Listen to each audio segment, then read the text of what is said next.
I'm very, very grateful to come into a place where the pure Dharma is being authentically preserved, the lineage, the authenticity.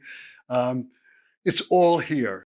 When I originally connected with KCCL, they were doing a Mahamudra program. I looked around and it was difficult to find something to connect with, some genuine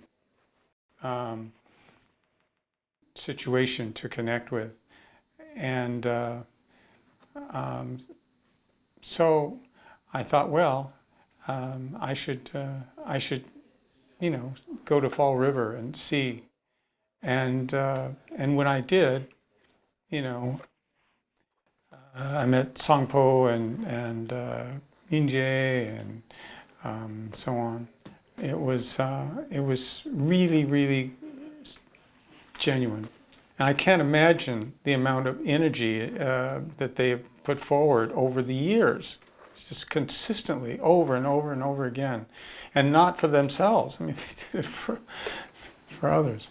What they're doing is not for them right now. They just want to be able to provide a space for whichever Buddhist group is needing a space. Usually, the monastics, they beg for their livelihood, and right now they're begging to help others have a dharmic life. Most of us are small sanghas, and it's very difficult for us to maintain a space of our own. So a shared space, a Mahasangha Space, as we've been calling it, is just really important. All of us, I think, in this community are really missing having visiting teachers, and we need a space in which to do that. We've had to cancel our public space, and many groups are small, and it's difficult to maintain a public space individually. So this has let us come together as a Buddhist community from various lineages and find a communal space. And the KCCL space is very special. They really have worked hard to establish a feeling that is settled and spacious and inviting. They have people dropping in all the time from the street, and I think that indicates not only that they've made that kind of environment, but also that there is a yearning, not just in the Buddhist community, but I think among individuals to actually explore that aspect of our lives that looks a little deeper. Just spending time around monastics who, have dedicated their lives to becoming liberated is just to be around, because when you're outside of here, even among Sangha members, it's worldly things can creep in, because everyone, we have to, householders have to, live in the world, earn, that's what they're supposed to do. But when you come here, it's, even when you're just coming here for an hour sit or something, you can tell you're around people that this is what they're doing. That's what their whole aim, their whole aspiration is. So I think that's really, really powerful. KCCL, Karma Cheng Chub Ling. When I think of that place in my heart, it gives me a warm and loving feeling, a feeling of belonging. Being a teacher, looking at that word monastic, monastic comes from the Greek word monos, meaning one.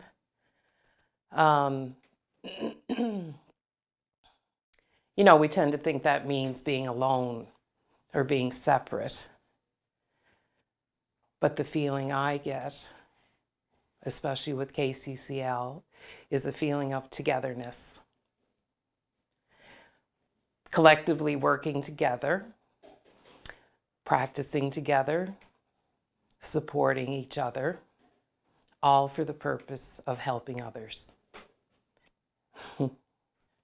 Watching the renovations, the ongoing renovations here, it's amazing how much they've done, the hard work that's been put into transforming this once a a single family dwelling into a center for learning, for practicing, a retreat center, a place where the Mahasangha can gather.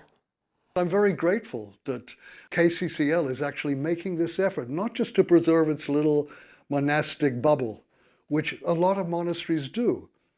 In fact, most monasteries do that. But here we have something different. There's a deliberate effort to open this place to the larger Sangha, but without for one second compromising this authenticity, this perfection and beauty of preserving the Buddha Dharma into the future so that we never have any doubt about its genuineness. In times gone by, it may have been enough for monasteries to preserve the Buddha Dharma. They were strong, they were growing, they had thousands of monks sometimes. In this day and age, the monastic community is shrinking. That's the reality. Not many people are becoming monks and nuns. So it takes incredible foresight, I think, for this little community here, this monastic community, with its discipline, with its preservation of the Buddha Dharma, to open up to the larger lay Sangha so we can practice within this environment. This is a new age in which we're living, and the preservation of the Buddha Dharma is not to be taken for granted. The preservation of Chogyam Trungpa Rinpoche's legacy is not to be taken for granted. It's tenuous. It's amazing what these three people have done here for us and for the future of the Dharma.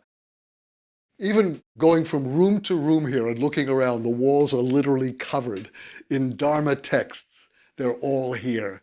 And the shrine rooms, the way they're set up, everything about the discipline of the place is preserved, but the actual vision of opening it up to the larger Sangha is a huge contribution, not only to Chogyam Trungpa Rinpoche's legacy, but to all Dharma students in the future.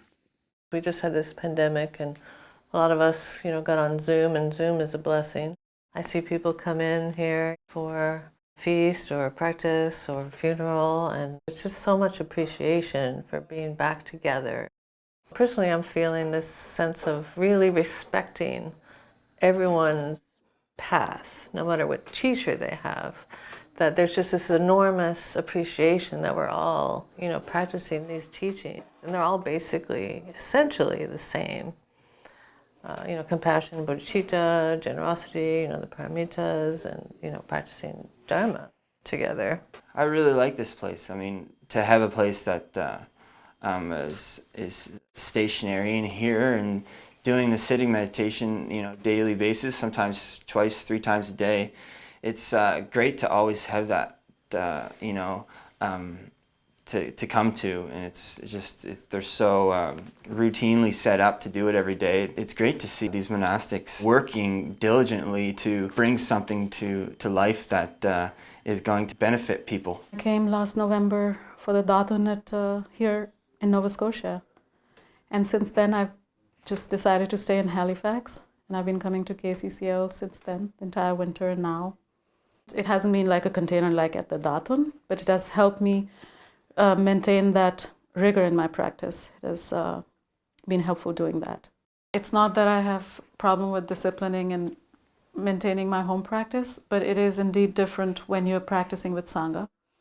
And there's a continuity to just the container, even if it's for 2 hours in the morning. I can't explain really how it's different, but it is, and that's why I love coming back every week and several times a week, sometimes in the evening, to KCCL. Nalanda Bodhi has been a gateway in this city, a physical presence for people to enter as total newbies, practice a practice path and a study path.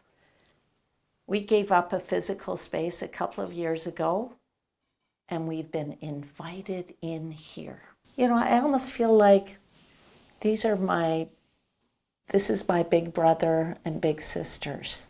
They are holding this vision for this small group of practitioners who no longer have a place to come together, and who are also very inspired by being included in the daily, weekly, monthly offerings of KCCL. just, you know, tremendous synergy. The place is very crisp, very together. There's obviously, you know, behind the scenes, for someone like me who comes to practice, behind the scenes, there's a lot of effort being made.